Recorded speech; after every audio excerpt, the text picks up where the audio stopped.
This review was requested by patron Mei Wu. If you want to request that I review something, whether it be a movie, TV show, video game, or heavy metal album, feel free to join my Patreon, link in the description, or leave a comment. Patrons get priority when it comes to review requests, but I will try and cover requests left in the comments as well. It may take me some time to get to them, but that is my goal. Thank you.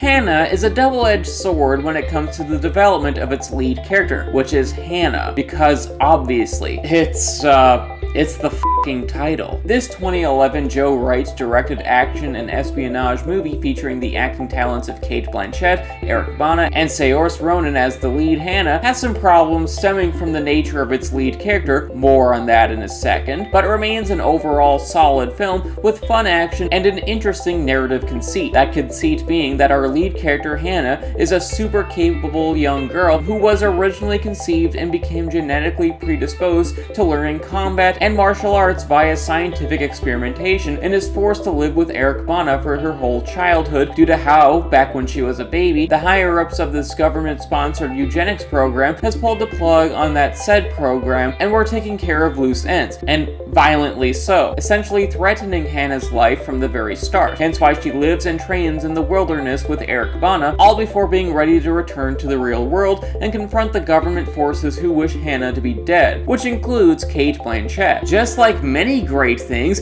and Indiana Jones and the Kingdom of the Crystal Skull. Sorry, not all Cate Blanchett movies can be winners here. You're a hard man to read, Dr. Jones. Ouch. And due to reasons of plot, evil Cate Blanchett discovers Hanna's and Eric Bana's location and seeks to eliminate them, forcing Hanna to go on a journey where she goes back on the grid and learns more about where she came from and why many people seek to put her in the ground. As I said at the start, Hanna is a decent enough movie. Its action is fairly inventive, as well as the fact that it's just flat out fun to watch a teenage girl just beat the ever-loving shit out of grown-ass men. Priorities, y'all. And it's amusing that Hanna isn't exactly very good when it comes to relating to others. In fact, she basically goes beyond being socially awkward and ventures straight into how do people do being people, they make no sense territory. If anything, Hanna basically understands people and the human condition about as well as a robot or an alien or Elon Musk. She just doesn't really understand them all that well. And that is a state of mind that is only logical for Hanna, considering that she was raised in the elements away from having any form of social interactions with her peers aside from Papa Eric Bana. She doesn't know how to relate to kids her age, you know, because she has never met kids her age. Hanna just doesn't really do socialization. Her expertise lies in martial arts, parkour, and probably camping. You guys, going camping?